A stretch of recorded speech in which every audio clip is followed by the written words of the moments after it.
अच्छा, तो कौए का मांस छोड़ सकते हो? थोड़ी देर सोचा उसने, कौए का तो सवाल ही नहीं। हाँ महाराज छोड़ सकता हूं। ले, उसमें कॉन्फिडेंस। अब थोड़ा सा सामने वाले के सपोर्ट में कोई बात आ जाए तो उसको अंदर से भद्रता आई और महाराज से कहा कि महाराज मैं प्रतिज्ञा लेता हूं जीवन में कभी कौए के मांस का सेवन नहीं करूंगा। मैं कहना चाहता हूं मेरे लिए वो धर्मात्मा है। पुराण कह रहे हैं।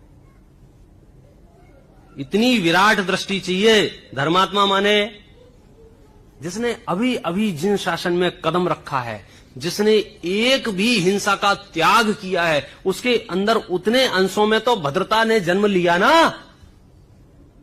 अब आपकी नजर दोषों पे जाती है, आपकी नजर गुणों पे कहां जाती है? हम दुखी क्यों हैं अपने घर वालों से पता है? उनके अंदर जो गुण है वो तो हमें दिखाई नहीं देते, आंख में पट्टी बंधी रहती है। और मिस्टेक कोई एक हो जाए तो हम उसकी माला जपते रहते हैं, तुमने ऐसा कर दिया, तुमने ऐसा कर दिया, तुमने ऐसा कर दिया। तो हमने जब कहा कि वो धर्मात्मा है तो आप क्या कर रहे? पंडित जी वो तो मांस खाता है। अरे मैं मांस खाता है इसकी बात ही नहीं कर रहा हूं। मैं बात किसकी कर रहा हूं?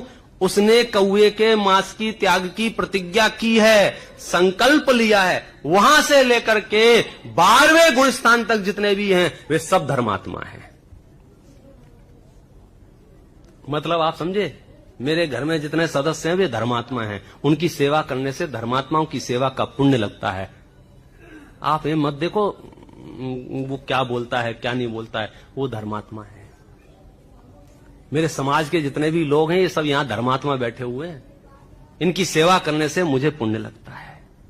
मैं ये देखो, मैं इसलिए कह रहा हूं कि जिस आत्मा की अनुभूति आप करना चाहते हो ना, उसके लिए जो आपकी भावभूमि चाहिए वो कितनी उत्कृष्ट चाहिए। अमित गति आचार्य ने जब वो लिखी भावना द्वात्रिंशतिका, 32 नाम है उसका हिंदी में, सामायिक पाठ भी बोलते हैं। युगल जी साहब ने उसको नाम दिया है नीरव निर्झर। उसकी पहली पंक्ति का पहला पद देखो क्या लिखते हैं? प्रेम भाव हो सब जीवों में। कैसे संभव है ये? संस्कृत में है वो वाक्य मूल, सत्वेषु मैत्री, सब जीवों में मित्रता का भाव। मित्रता का मतलब समझते हो? मित्र किसे कहते हैं? मित्र माने समान। मित्रता किसमें होती है?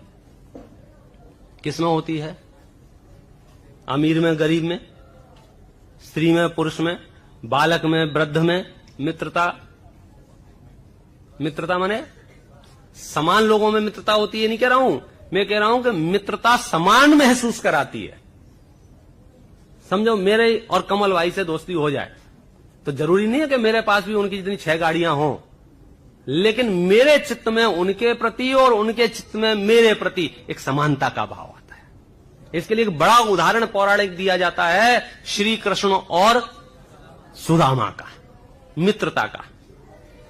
तो यहां जैनियों की उदारता और मित्रता देखो क्या कह रहे हैं? सत्वेषु, इस धरती पर जितनी भी सत्ताएं हैं चैतन्य की, उन सब चैतन्य सत्ताओं के प्रति मैत्री भाव।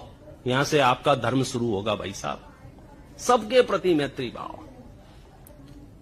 गुरुदेव श्री के जीवन में ये वाक्य सैकड़ों बार सुना होगा आपने, बधा भगवान छे न बधा भगवान था। इट मीन्स सत्वेषु मैत्री। ये नहीं बोलता कि मैं मोक्ष जाऊंगा, सब मोक्ष जाएंगे, मैं भगवान हूं, ये नहीं, सब भगवान है। दूसरा पद है कि ये जो सबसे आपने मित्रता की है ना, इनमें से कुछ लोग गुणवान होंगे। अगला पद है, आप प्रमोद भाव रखो। यदि आपसे किसी ने 2 शास्त्र अधिक पढ़े हैं, यदि आपसे किसी के पास 2 व्रत ज्यादा हैं, यदि आपसे कोई अधिक धर्मात्मा है, आपसे कोई अधिक जानता है, आपसे उम्र में बड़ा है, तो आप उसके प्रति प्रमोद का भाव रखो। फिर बीच में आपने पूछा कि उनका क्या करूं जो बेचारे दीन हैं, दुखी हैं, परेशान हैं, रोगी हैं। करुणा स्रोत बहे दुखियों पर, कारुण्य भावना रखो। और बोले कुछ लोग बहुत पापी हैं, दुष्ट हैं, दुर्व्यवहार करते हैं, उनका क्या करें? माध्यस्थ भावम विपरीत वृत्तौ, जो विपरीत वृत्ति वाले हैं उनके प्रति माध्यस्थ भाव रखो। ये चार भावनाएं जिसको समझ में आ गई, मानो उसने जैन शासन की जीवन शैली सीख ली। इतना सरल है। क्या करना है? सब जीव जितने भी हैं सबके प्रति कौन सा भाव? मैत्री भाव। उनमें से जो गुणवान हैं उनके प्रति कैसा भाव?